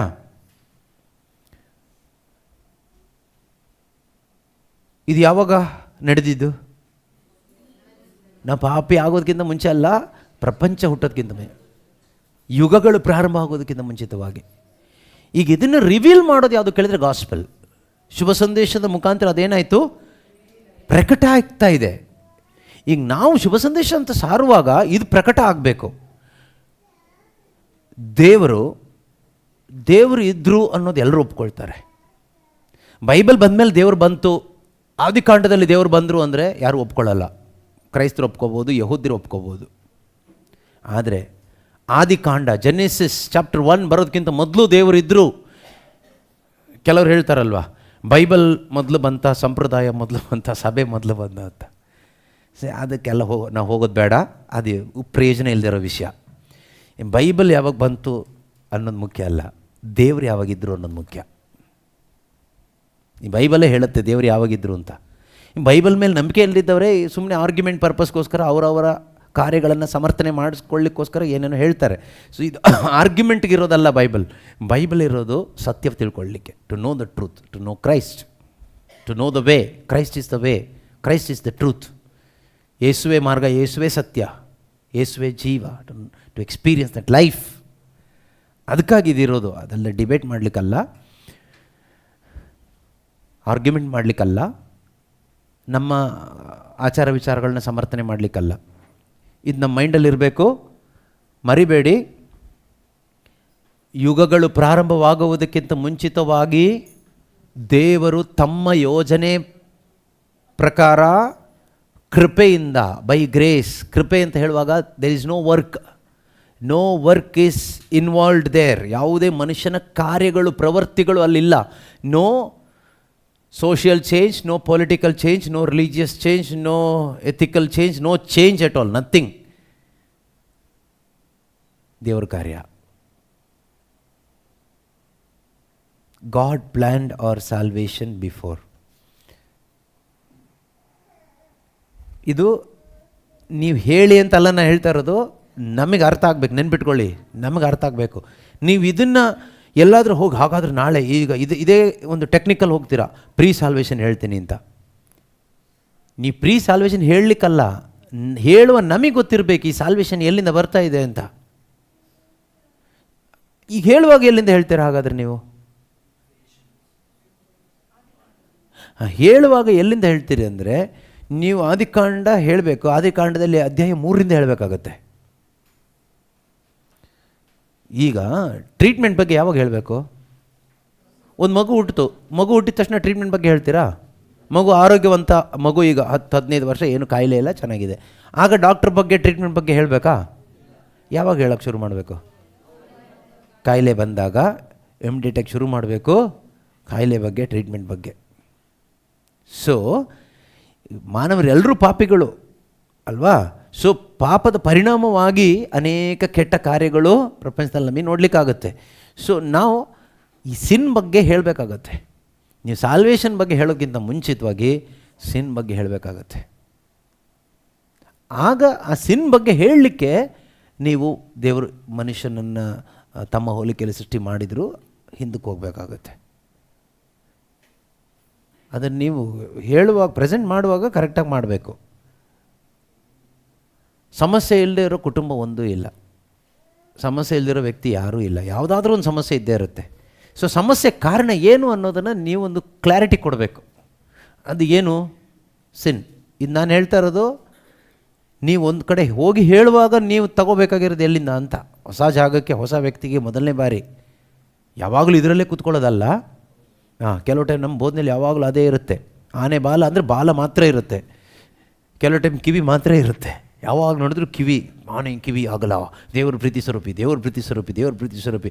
ನಮಗಾಗಿ ಯೇಸು ಸತ್ತರು, ನಮ್ಮ ಪದಲಿಗೆ ಯೇಸು ಸತ್ತರು, ನಮಗಾಗಿ ಬಂದಿದ್ದು. ಪ್ರಿಯರೇ, ಕಣ್ಣುಗಳನ್ನ ಮುಚ್ಕೊಳ್ಳೋಣ, ಶಿಲುಬೆ ಧ್ಯಾನಿಸೋಣ. ಕಣ್ಣುಗಳನ್ನ ಮುಚ್ಚೋಣ, ಶಿಲುಬೆ ಧ್ಯಾನಿಸೋಣ. ಸಾಯೋ ತನಕ ಇದೇ ಧ್ಯಾನಿಸ್ತಾ ಇರಿ, ಆಯಿತಾ? ಪೌಲರು ಹೇಳಿದ್ದಾರೆ, ಅದೊಂದು ಬಿಟ್ಟು ಬೇರೆ ಯಾವುದೂ ಇಲ್ಲ. ನಾನು ಸಾರುವ ಸಂದೇಶ ಶಿಲುಬೆಯ ಸಂದೇಶ, ಅದು ಬಿಟ್ಟರೆ ಬೇರೆ ಯಾವುದೂ ಇಲ್ಲ. ಶಿಲುಬೆ ಸಂದೇಶ, ಶಿಲುಬೆ ಬರೀ ಸಾವಿನ ಸಂದೇಶ ಅಲ್ಲ, ಮಹಿಮೆಯ ಸಂದೇಶವೂ ಇದೆ ಅದರಲ್ಲಿ. ಶಿಲುಬೆಯ ವಿಜಯೋತ್ಸವನೂ ಇದೆ. ಆ ಶಿಲುಬೆಗೆ ಜಡಿದಿದ್ದು ಏನೇನೋ ಜಡಿದಿದ್ದಾರಂತನೂ ಇದೆ ಅಲ್ವಾ? ಸೊ ಶಿಲುಬೆ ಸಂದೇಶ, ಅದೇನು ಹೇಳಿದ್ನಲ್ಲ, ನಾವೀ ಎಲ್ಲೋ ನಮ್ಮದು ಈ ಇಂಟೆಲೆಕ್ಚುವಲ್ ಕ್ರಿಶ್ಚಿಯಾನಿಟಿ ನಮ್ಮದು. ನೀವು ಈ ಬ್ರೈನಲ್ಲಿ ಇವತ್ತೇನು ಕೇಳಿಸ್ಕೊಂಡಿದ್ದೀರಿ, ಇದೆಲ್ಲ ನಿಮ್ಮ ಬ್ರೈನಿಗೆ ಹೋಗಿದೆ. ಈಗ ನೆಕ್ಸ್ಟ್ ನೋಡಿ, ಈಗ ಒಂದು 2 ತಿಂಗಳು ಇದರಲ್ಲೇ ಓಡುತ್ತೆ ನಮ್ಮ ಬ್ರೈನು. ನಮ್ಮ ಟೀಚಿಂಗ್, ಪ್ರೀಚಿಂಗ್, ಪ್ರಾರ್ಥನೆ ಎಲ್ಲ ಇದಕ್ಕೆ ರಿಲೇಟೆಡ್ ಇರುತ್ತೆ. ನೆಕ್ಸ್ಟ್ ಮತ್ತೆ ಇನ್ನೊಂದು ಗ್ಯಾದರಿಂಗಲ್ಲಿ ಅಪ್ಡೇಟ್ ಮಾಡ್ಕೊಳ್ತೀವಿ ನಾವು. ಆ ಥರ ಆಗಬೇಡಿ ಅಂತ. ಆ ಥರ ಆಗಬೇಡಿ. ನೀವು ಸೆಲ್ಫ್ ಆಗಿ ಒಬ್ಬೊಬ್ಬರು ಕೂಡ ವರ್ಕೌಟ್ ಮಾಡಿ ಗ್ರೋ ಆಗಬೇಕು, ವೈಯಕ್ತಿಕವಾಗಿ ಗ್ರೋ ಆಗಬೇಕು ಪ್ರತಿಯೊಬ್ಬರು ಕೂಡ. ಇಲ್ಲೇ ಇದ್ದರೆ ಹೀಗೆ ಹೇಗಿದ್ದೀವೋ ಹೀಗೆ ಇರ್ತೀವಿ. ಸ್ವಲ್ಪ ಇನ್ನು ಕೋಟಿಂಗ್ಸ್ ಜಾಸ್ತಿ ಹಾಕೋಬೋದು ಅಷ್ಟೇ. ಅದು ಕೋಟಿಂಗ್ ಉದುರು ಹೋಗ್ತಾ ಇರುತ್ತೆ. ಆವಾಗ ರಿಟ್ರೀಟ್ಗಳು ಅದು ಇದು ಸಿಗ್ತಾ ಇರುತ್ತೆ, ಆನ್ಲೈನ್ ಆಫ್ಲೈನಲ್ಲಿ ಕೋಟಿಂಗ್ಸ್ ಹಾಕೋಬೋದು. ಒಳಗಡೆ ಡ್ಯಾಮೇಜ್ ಆಗ್ತಾ ಹೋಗುತ್ತೆ, ಡೇಂಜರಸ್ ಆಯಿತಾ? ಈ ಕೋಟಿಂಗ್ ಜಾಸ್ತಿ ಹಾಕ್ಕೊಂಡ್ರೆ ಏನು ಗೊತ್ತಾ, ಈ ಒಳಗಡೆ ತುಕ್ಕಿಡ್ದು ಹೋಗೋದು ಗೊತ್ತೇ ಆಗೋದೇ ಇಲ್ಲ. ಲಾಸ್ಟಿಗೆ ದಪ್ಪ ಅಂತ ಬಿದ್ದೋಗುತ್ತೆ, ಆಮೇಲೆ ಮತ್ತೆ ಎತ್ತಕ್ಕಾಗಲ್ಲ. ಅದನ್ನು ಡ್ರಿಫ್ಟಿಂಗ್ ಅಂತ ಹೇಳ್ತಾರೆ. ಪೌಲರು ಇಬ್ರಿಯರಿಗೆ ಬರೆದ ಪತ್ರಿಕೆಯಲ್ಲಿ ಹೇಳ್ತಾರಲ್ಲ, ಡ್ರಿಫ್ಟಿಂಗ್ ಅವೇ, ಸ್ಲೋಲಿ, ನಿಧಾನ ಹೇಗೆ ಜಾರ್ತಾ ಹೋಗೋದು. ಅಂದರೆ ಒಳಗಡೆಯಿಂದ ಕೊರಿತಾ ಹೋಗುತ್ತೆ ಹುಳ. ಹೊರಗಡೆ ನೋಡಲಿಕ್ಕೆ ಈ ಮರ ಎಷ್ಟು ವರ್ಷದಿಂದ ಇದೆ? Jesus the living word ministry 15-20 ವರ್ಷದಿಂದ, ಇವರು ಮಿನಿಸ್ಟ್ರಿಲಿ 20-25 ವರ್ಷದಿಂದ ಇದ್ದಾರೆ. ಈಗ ಒಳಗಡೆಯಿಂದ ಕೊರೆದು ಒಳಗಡೆ ಎಲ್ಲ ಈಗ ಏನಿಲ್ಲ. ಹೊರಗಡೆ ಕವರಿಂಗ್ ಅದೇ ಇದೆ. 25 ವರ್ಷದಿಂದ ಏನು ಹಾಗೆ ಇದೆಯಲ್ಲ, ಏನು ಚೇಂಜಸ್ ಇಲ್ಲ. ಯಾರು ಹೇಳಿದ್ದು? ಒಳಗಡೆ ಏನು ಕಾಣಿಸುತ್ತೆ ನಿಮಗೆ? ಎಲ್ಲಿ ಬೀಳುತ್ತೋ ಗೊತ್ತಿಲ್ಲ. ಇದು ನಾನು ಆಗ್ಬೋದು, ನೀವು ಆಗ್ಬೋದು. ಎಷ್ಟು ಸಭೆಗಳು ಬಿದ್ದು ಹೋಗಿದೆ, ಎಷ್ಟೋ ಸಭೆಗಳು, ನಾನು ಹೇಳ್ತಾ ಇರೋದು ಲೋಕಲ್ ಚರ್ಚಸ್. ಯುರೋಪಲ್ಲಿ ಏನಾಗಿದೆ, ಇಂಡಿಯಾದಲ್ಲಿ ಏನಾಗಿದೆ, ಬೇರೆ ಬೇರೆ ಕಡೆಗಳಲ್ಲಿ ಏನಾಗಿದೆ ಅಲ್ವಾ? ಅದು ನನಗೂ ಆಗ್ಬೋದು, ನಿಮಗೂ ಆಗ್ಬೋದು, ಯಾವ ಸಭೆಗೂ ಆಗ್ಬೋದು, ಯಾವ ಪ್ರೇಯರ್ ಗ್ರೂಪ್ಗೂ ಆಗ್ಬೋದು, ಯಾವ ಮಿನಿಸ್ಟ್ರಿಗೂ ಆಗ್ಬೋದು. But we should take care of it. ನಾವು ಅದರ ಬಗ್ಗೆ ಎಚ್ಚರಿಕೆ ಉಳ್ಳವರಾಗಬೇಕು, ಕಾಳಜಿ ಉಳ್ಳವರಾಗಬೇಕು. ಈ ರಕ್ಷಣೆಯ ಸಂದೇಶದ ಬಗ್ಗೆ ಸರಿಯಾದ ಜ್ಞಾನ ನಮಗಿರಬೇಕು. ನೋಡಿ, ಜೂಡ್ ಪತ್ರಿಕೆ ಒಂದೇ ಇರೋದಲ್ವಾ, 1ರಲ್ಲಿ 3ನೇ ಅಧ್ಯಾಯದಲ್ಲಿ ಹೇಳ್ತಾರೆ, ನಾನು ನಿಮಗೆ ಈ ಸಿಕ್ಕಿದ ರಕ್ಷಣೆ ಬಗ್ಗೆ ಪ್ರಿಯ ಸಹೋದರರೇ, ಆಸಕ್ತಿಯಿಂದ ಬರಿಬೇಕು ಅಂತ ನಾನು ಪೆನ್ ತಗೊಂಡೆ ಅಂತ ಹೇಳ್ತಾರೆ. ಸಿ, ಆಲ್ರೆಡಿ ಅವ್ರು ರಕ್ಷಣೆ ಹೊಂದಿದವರಿಗೇ ಅದರ ಪರಿಜ್ಞಾನ ಇರಲಿಕ್ಕಿಲ್ಲ. ನಾವು ಈಗ ಹೇಳ್ತೀವಿ, ಹೇಳಿರ್ಬೋದು ಅಥವಾ ಆಗಿನೂ ಇರ್ಬೋದು, ನಾವು ರಕ್ಷಣೆ ಹೊಂದಿದವರು ಆಗಿರ್ಬೋದು, ಬಟ್ ರಕ್ಷಣೆ ಬಗ್ಗೆ ನಮಗೇನು ಗೊತ್ತಿರಲ್ಲ. ಅದೊಂಥರ ರೆಡಿಕ್ಯುಲಸ್, ಅದು ಚೆನ್ನಾಗಿರೋದಿಲ್ಲ. ಆದ್ದರಿಂದನೇ ಅವರು ಹೇಳ್ತಾರೆ ನೋಡಿ. ನಾನು ಓದಿ ಈಗ. ಪ್ರಿಯ ಸಹೋದರರೇ, ನಮ್ಮೆಲ್ಲರಿಗೂ ಲಭಿಸಿರುವ ಜೀವೋದ್ಧಾರವನ್ನು ಕುರಿತು ಬರೆಯಲು ಅತ್ಯಾಸಕ್ತನಾಗಿದ್ದೆನು. ಆದರೆ ದೇವ ಜನರಿಗೆ ಒಮ್ಮೆಗೆ ಶಾಶ್ವತವಾಗಿ ಕೊಡಲಾಗಿರುವ ವಿಶ್ವಾಸವನ್ನು ಕಾಪಾಡಿಕೊಳ್ಳುವುದಕ್ಕಾಗಿ ಹೋರಾಡಬೇಕೆಂದು ನಿಮ್ಮನ್ನು ಪ್ರೋತ್ಸಾಹಿಸಿ ಬರೆಯುವುದು ಅವಶ್ಯವೆಂದು ತೋರಿತು. ನೋಡಿದ್ರಾ? Beloved, while eagerly preparing to write to you about the salvation we share. ನಾವು ಹಂಚಿಕೊಳ್ತಿರ್ತಕ್ಕಂಥ ಈ ರಕ್ಷಣೆ ಕುರಿತಾಗಿ ಬರೀಬೇಕು ಅಂತ ನಾನು ತಗೊಂಡೆ ಪೆನ್ನು. ಆದರೆ ಪೆನ್ ಇರಲಿಲ್ಲ ಅವಾಗ. I find it necessary to write and appeal to you to contend for the faith that was once for all entrusted to the saints. ನಿಮಗೆ ಕೊಡಲಾದಂಥ ವಿಶ್ವಾಸದ ವಿಷಯದಲ್ಲಿ ನೀವು ಹೋರಾಟ ಮಾಡಬೇಕು ಎಂಬ ವಿಷಯ ಕುರಿತಾಗಿ ನಾನು ಈಗ ಬರಿತೀನಿ, ಅವಶ್ಯ ಎಂದು ತೋರಿತು ಅಂತ. ಮೇ ಬಿ ಇದು ಅದೇ ಥರನೇ ಆಗ್ತಾಯಿದೆ. ಏನೋ ಹೇಳಬೇಕು ಅಂತ ಬಂದೆ, ಈಗ ಅದಕ್ಕಿಂತ ಅವಶ್ಯ ಇದೆ ಅಂತ ಇವ್ರು ಹಿಂಗೆ ಹೋದ್ರು ನಾನು ಹಿಂಗೆ ಹೋಗ್ತಾಯಿದ್ದೀನಿ ಅಷ್ಟೇ. ಈಗ ಅವ್ರು ರಕ್ಷಣೆ ಬಗ್ಗೆ ಬರಿಬೇಕು ಅಂತ ಬಂದರು. ಈಗಿನ ಪರಿಸ್ಥಿತಿ ನೋಡಿದರೆ ರಕ್ಷಣೆ ಹೇಗೋ ಆಗ್ಬಿಟ್ಟಿದೆ, ಹೆಂಗೋ ಬಚಾವಾಗ್ತಾರೆ. ರಕ್ಷಣೆ ಉಳಿಸ್ಕೊಳ್ಳಿಕ್ಕೆ ಬೇಕಾದ ವಿಶ್ವಾಸದ ಬಗ್ಗೆ ಹೇಳೋಣ ಸ್ವಲ್ಪ ಅಂತ. ಆದರೆ ಈಗ ನಮಗೆ ವಿಶ್ವಾಸ ಎಲ್ಲ ಚೆನ್ನಾಗಿದೆ, ರಕ್ಷಣೆ ಬಗ್ಗೆ ಅರಿವೇ ಇಲ್ಲ. ಸೊ ಆದ್ದರಿಂದ ರಕ್ಷಣೆ ಬಗ್ಗೆ ಸ್ವಲ್ಪ ನಾವು ಸರಿಯಾದ ಅರಿವಿಗೆ ಬಂದರೆ ಇರೋ ವಿಶ್ವಾಸದಿಂದ ಒಳ್ಳೆ ಹೋರಾಟ ಮಾಡ್ಬೋದು. ವಿಶ್ವಾಸ ಇದೆ ಎಲ್ರಿಗೂ, ಇಲ್ಲ ಅಂತ ಹೇಳೋದಿಲ್ಲ.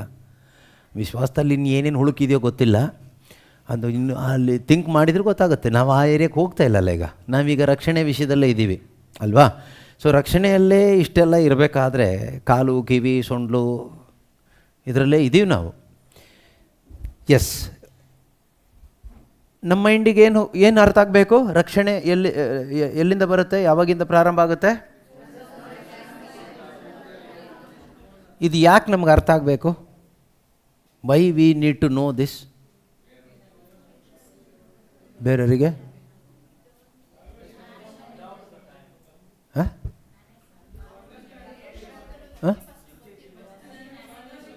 ಯಾರು ಒಬ್ಬರು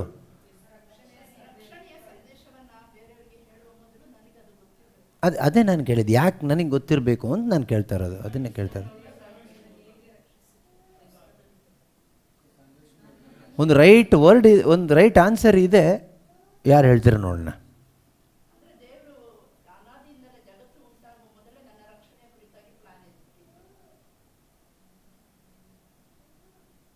ಓಕೆ, ಸಿಂಪಲ್ ಏನು ಕೇಳಿದರೆ, ದೇವರು ಮನುಷ್ಯನ ಅಥವಾ ಲೋಕವನ್ನು ಎಷ್ಟಾಗಿ ಪ್ರೀತಿಸ್ತಾ ಇದ್ದಾರೆ ಅನ್ನೋದು ಅದರಲ್ಲೇ ಗೊತ್ತಾಗುತ್ತೆ.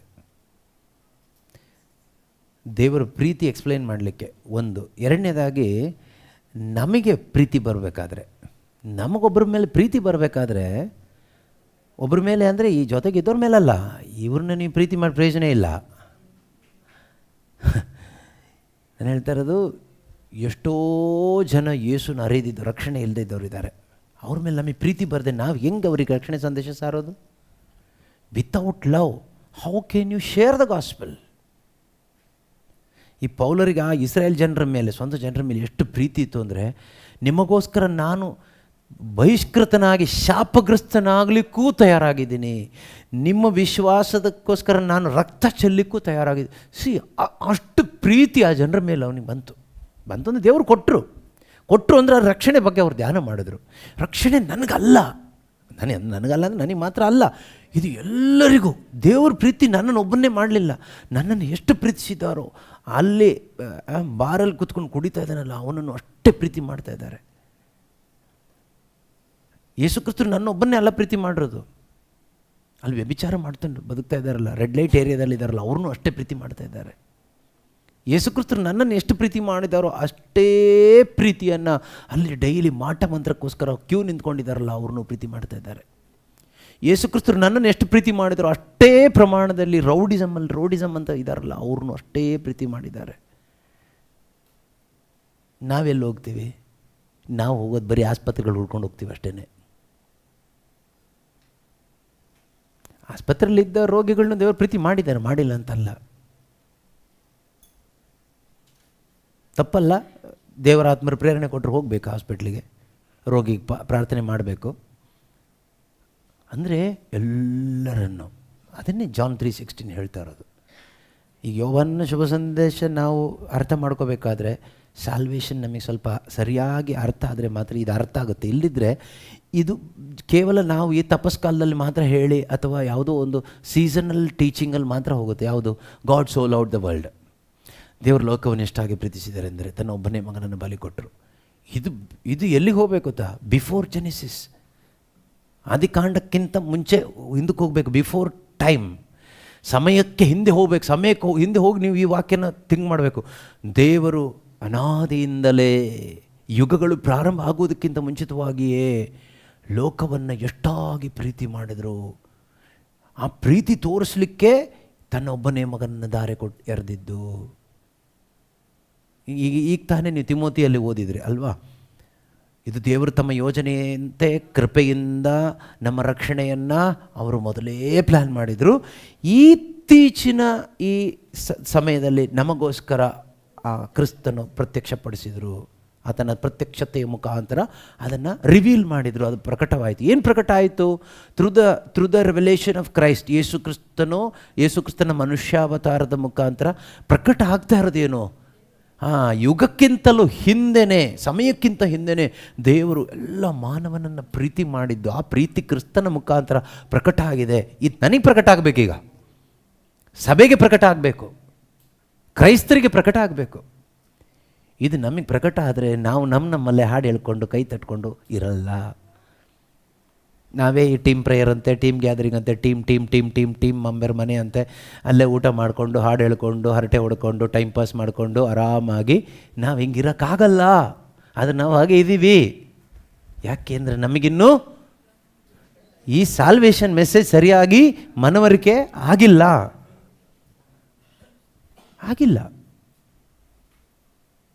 ಆದರೆ ನೀವು ಒಬ್ಬೊಬ್ಬರು ಮನೆ ಬಿಟ್ಟು ಹೋಗ್ತೀರಿ, ನಾಳೆ ಊರು ಬಿಟ್ಟು ಹೋಗ್ತೀರಿ, ಮಿನಿಸ್ಟ್ರಿನೂ ಬಿಟ್ಟು ಹೋಗ್ತೀರಿ. ಹೋಗಿ ಅಂತಲೇ ಹೇಳ್ತೀನಿ. ಇಲ್ಲಿ ಬಿಟ್ಟು ಇನ್ನೊಂದು ಕಡೆ ಸೇರ್ಕೊಳ್ಳಿ ಅಂತಲ್ಲ, ಕ್ರಿಸ್ತನಿಗಾಗಿ ಹೋಗಿ. ಕೆಲವೊಮ್ಮೆ ಮಿನಿಸ್ಟ್ರಿನೇ ಒಂದು ಬಂಧನ ಆಗುತ್ತೆ, ಮಿನಿಸ್ಟ್ರಿನೇ ಒಂದು ವಂಚನೆ ಆಗುತ್ತೆ. ಯಾಕೆ ಅಂದರೆ ಒಂದು ರೀತಿ ಕಂಫರ್ಟ್ ಸಿಗುತ್ತೆ ಇಲ್ಲಿ, ಎಲ್ಲ ಥರದ್ದು. ನೆನ್ಪಿಟ್ಕೊಳ್ಳಿ, ಮಿನಿಸ್ಟ್ರಿಲಿದ್ದು ಸೇವೆ ಮಾಡೋಕ್ಕಾಗಲ್ಲ, ಕಷ್ಟ. ಮಿನಿಸ್ಟ್ರಿ ಇರೋದು ಸೇವೆಗಾಗಿ ಆದರೆ ಓಕೆ. ಮಿನಿಸ್ಟ್ರಿ ಸೇವೆಗಾಗಿ ಆಗ್ತಾ ಇಲ್ಲ ಅಂದರೆ ಕ್ವಿಟ್ ದ ಮಿನಿಸ್ಟ್ರಿ ಇಮಿಡಿಯೇಟ್ ಬಿಟ್ಬಿಡಿ. ಅದು ಯಾವುದೇ ಪ್ರೇಯರ್ ಗ್ರೂಪ್ ಇರಲಿ, ಯಾವುದೇ ಚರ್ಚ್ ಇರಲಿ.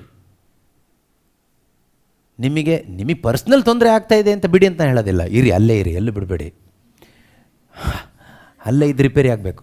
ಆದರೆ ನಿನಗೆ ಕ್ರಿಸ್ತನನ್ನು ಕೊಡಲಿಕ್ಕೆ ನಿನಗೆ ಮಿನಿಸ್ಟ್ರಿ ಒಂದು ಬಂಧನ ಆಗ್ತಾ ಇದ್ದರೆ, get out of that ministry, that church and go and proclaim Christ. ನಮಗೆಲ್ರಿಗೂ ಮಿನಿಸ್ಟ್ರಿ ಪ್ರಾಬ್ಲಮ್, ಅದು ಸೆಲ್ಫ್ ಈಗೋ ಕ್ಲಾಶ್ ಆಗುತ್ತೆ, ಸೆಲ್ಫ್ ರಿಲೇಟೆಡ್. ಈ ಪ್ರಾಬ್ಲಮ್ಮಿಂದ ನಿಮಗೆ ಪ್ರಾಬ್ಲಮ್ ಆದರೆ ಒಂದು ಮಿನಿಸ್ಟ್ರಿ ನೀವು ಸರಿ ಮಾಡಬೇಕು, ಮಿನಿಸ್ಟ್ರಿನ ಸಭೆಯನ್ನು ನೀವು ಸರಿ ಮಾಡಬೇಕು. It should not happen like this, it should go like this is not the purpose. ಇದು ಉದ್ದೇಶ ಅಲ್ಲ. ಅದು ಇವ್ಯಾಲ್ಯೂಯೇಷನಲ್ಲಿ ನೀವು ಹೇಳಿ ಏನು ಮಾಡ್ತೀರಿ ಅಂತ. ಪ್ಲ್ಯಾನಿಂಗ್ ಇವ್ಯಾಲ್ಯೂಯೇಷನ್ ಎಲ್ಲ ಬರುತ್ತಲ್ಲ, ಲಾಸ್ಟ್ ಡೇ ಇಟ್ಕೊಂಡಿದ್ದೀವಿ, ಇವತ್ತೇ ಅದು ಮಾಡಿಬಿಟ್ರೆ ಆಮೇಲೆ ಕಷ್ಟ ಆಗ್ಬಿಡುತ್ತೆ. ಅವಾಗ ಮಾತಾಡೋಣ. ಸೊ ಇದು ಮೈಂಡಲ್ಲಿರಲಿ. ಯಾಕೆ ಈ ರಕ್ಷಣೆ ಸಂದೇಶ ನಾವೆಲ್ಲರಿಗೂ ಸಾರಬೇಕು ಅಂದರೆ, ದೇವರು ಎಲ್ಲರನ್ನೂ ಪ್ರೀತಿ ಮಾಡಿದ್ದಾರೆ. ಈಗ ಅವ್ರ ಮೇಲೆ ನನಗೆ ಪ್ರೀತಿ ಬರಬೇಕು. ಪ್ರೀತಿ ಥರ ನಮಗೆಲ್ಲರಲ್ಲೂ ಇದೆ. ನಾವು ಅದಕ್ಕೇನೆ ಅಲ್ಲಿ ಇಲ್ಲಿ ಎಲ್ಲ ವಿಸಿಟ್ ಮಾಡ್ತೀವಿ ಸ್ವಲ್ಪ. ಆ ಥರದ ಪ್ರೀತಿ ಎಲ್ಲ ಬೇಡ. It should come from the Spirit. ಪವಿತ್ರಾತ್ಮನಿಂದ ಬರೋ ಪ್ರೀತಿ ಆಗಬೇಕು. It should be God's love, not your love. Your love ಪ್ರಯೋಜನ ಇಲ್ಲ. ಸ್ವಲ್ಪ ಓಕೆ, 4 ಜನ ಮನೆಗೆ ಹೋಗ್ತೀರಿ, ವಿಸಿಟ್ ಮಾಡ್ತೀರಿ, ವಾಕ್ಯ ಹೇಳ್ತೀರಿ, ಬರ್ತೀರಿ, ಆಮೇಲೆ ಮಿನಿಸ್ಟ್ರಿ ಒಳಗಡೆ ಬಂದರೆ ಕಚ್ಚಾಡಿಕೊಂಡು ಬೇಜಾರು ಮಾಡಿಕೊಂಡು ಟೆನ್ಷನ್ ಮಾಡ್ಕೊಂಡು ಇರ್ತೀರಿ. That is no no no no, ಅದು ಬೇಡ. ಕ್ರೈಸ್ಟ್ ಲವ್, ಆ ಲವ್ ರಿವೀಲ್ ಆಗಬೇಕು ನಮಗೆ first. Before doing the ministry that love should be revealed in our hearts. ಅದಾಗದೆ ಏನು ಮಿನಿಸ್ಟ್ರಿ ಮಾಡ್ತೀರಿ? ಮಿನಿಸ್ಟ್ರಿ ಮಾಡಲ್ಲ. ಅದೇ ಹೇಳಿದ್ನಲ್ಲ, ಕೋಟಿಂಗ್ ಥರದ್ದು ನಾವು ಹಾಕ್ಕೊಂಡು ಏನೋ ಒಂದು ಫರಿಸಾಯರ ಗುಂಪು ಅನ್ನೋ ರೀತಿಯಲ್ಲಿ ಇರ್ತೀವಿ. ಆದರೆ ಹೊರಗಡೆ ಕೋಟಿಂಗ್ ಕ್ರಿಸ್ತ ಇರ್ತಾನೆ, ಯಾರಿಗೂ ಐಡೆಂಟಿಫೈ ಮಾಡಲಿಕ್ಕೆ ಆಗೋದಿಲ್ಲ. ಯಾಕಂದರೆ ಮೆಜಾರಿಟಿ ಗುಂಪುಗಳು ಅದೇ ಇರೋದ್ರಿಂದ ಅದು ಈಚ್ ಅದರ್ ಎನ್ಕರೇಜ್ ಮಾಡ್ತಾ ಹೋಗುತ್ತೆ. ಇವತ್ತಿನ ಕಲ್ಟ್ ಗ್ರೂಪ್ಗಳು ಹಾಗೇನೆ, ನೀವು ನೋಡಿಬೇಕಾದ್ರೆ ಈ ಗ್ರೂಪ್ ಅವ್ರಿಗೆ, ಆ ಗ್ರೂಪ್ ಅವರು, ಆ ಗ್ರೂಪ್ ಅವರು, ಈ ಗ್ರೂಪ್ ಅವರು, ಅವ್ರು ಇಲ್ಲಿ ಹೋಗಿ ಅವ್ರು ಪ್ರೀಚ್ ಮಾಡ್ತಾರೆ, ಅವ್ರು ಇವ್ರನ್ನ ಕರೆಸ್ತಾರೆ, ಇವ್ರನ್ನ ಎಲ್ಲ ಕೋಆರ್ಡಿನೇಷನ್ ತುಂಬ ಚೆನ್ನಾಗಿರುತ್ತೆ, ಅವ್ರವ್ರ ಫೆಲೋಶಿಪ್ ಚೆನ್ನಾಗಿರುತ್ತೆ, ಬೇರೆ ಯಾರನ್ನೂ ಕರೆಸಲ್ಲ. ಅದು ನಮಗೆ ಗೊತ್ತಿರುತ್ತೆ. ಯಾಕಂದರೆ ಬಂದರೆ ಆ ಕಲ್ಟ್ ಗ್ರೂಪಿಗೆ ಏಟು ಬೀಳುತ್ತೆ. ಸೊ ಹಾಗೆ ನಾವೇ ನೋಡಿ, ಫಾರ್ ಎಕ್ಸಾಂಪಲ್, ನಾವು ನಮಗೆ ಯಾರು ಅಡ್ಜಸ್ಟ್ ಆಗ್ತಾರೋ ಅವ್ರ ಜೊತೆಗೆ ಇರಲಿಕ್ಕೆ ಇಷ್ಟಪಡ್ತೀವಿ. ಕರೆಕ್ಟಾ? That is flesh. ನೀನು ಯೇಸುಗಾಗಿ ಬದುಕಬೇಕಾ? ಶುಭ ಸಂದೇಶ ಸಾರಬೇಕಾ? ಹಾಗಾದರೆ ಆ ಸ್ಪಿರಿಟಲ್ಲಿ ಯಾಕೆ ಹೋಗ್ತಾ ಇಲ್ಲ ಅಲ್ವಾ? ಥಿಂಕ್ ಮಾಡಿ, ಒಬ್ಬೊಬ್ಬರು ಥಿಂಕ್ ಮಾಡಬೇಕು. ಯಾಕಂದರೆ this is ambassadors gathering, this is not retreat. Ambassadors gathering, ಅಂಬಾಸಡರ್ಸಿಗಿರುವ ರಿಟ್ರೀಟ್. ಮಾಮೂಲಿ ಜನಕ್ಕಿರೋದಾದರೆ ಏನೋ ಹೇಳ್ಬೋದು, ಫೇತ್, ಹೋಪ್, ಲವ್ ಎಲ್ಲ ಹೇಳಿ ಎಕ್ಸ್ಪ್ಲೈನ್ ಮಾಡಿ ಏನೋ ಮಾಡೋಣ. ಓಕೆ, ಊಟಕ್ಕೆ ಹೋಗೋಣ. ಇನ್ನು ಪ್ರೀ ಕಂಟಿನ್ಯೂ ಮಾಡೋಣ ಆಮೇಲೆ ಬಂದಮೇಲೆ. Will go from here only. Once again recap ಮಾಡೋಣ. ಪ್ರೀ ಸಾಲ್ವೇಷನ್ ಇಷ್ಟು ತನಕ ಹೇಳಿದ್ದು ಏನಾದರೂ ಅರ್ಥ ಆಯ್ತಾ ಸ್ವಲ್ಪ? ಹಾಂ,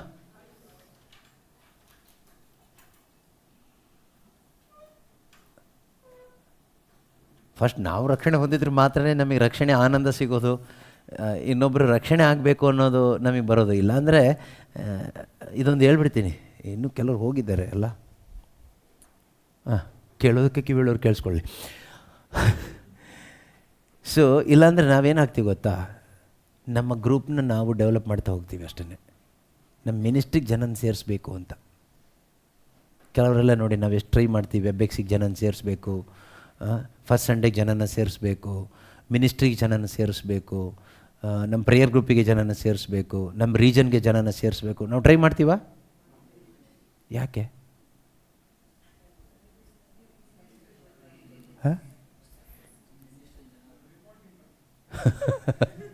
ಒಂದದು ನಮ್ಮ ಗ್ರೂಪ್ನ ಡೆವಲಪ್ ಮಾಡಲಿಕ್ಕೆ, ಸಂಖ್ಯೆ ಜಾಸ್ತಿ ಮಾಡಲಿಕ್ಕೆ, ಬೇರೆ ಏನೂ ಇಲ್ಲ ಅಲ್ಲಿ. ಏನು ಪ್ರಯೋಜನ ಅದು? Again I am not judging, ನಿಮ್ಮ ಹಾರ್ಟ್ ನಿಮಗೆ ಗೊತ್ತು. But if it is for that, it is for all people, always.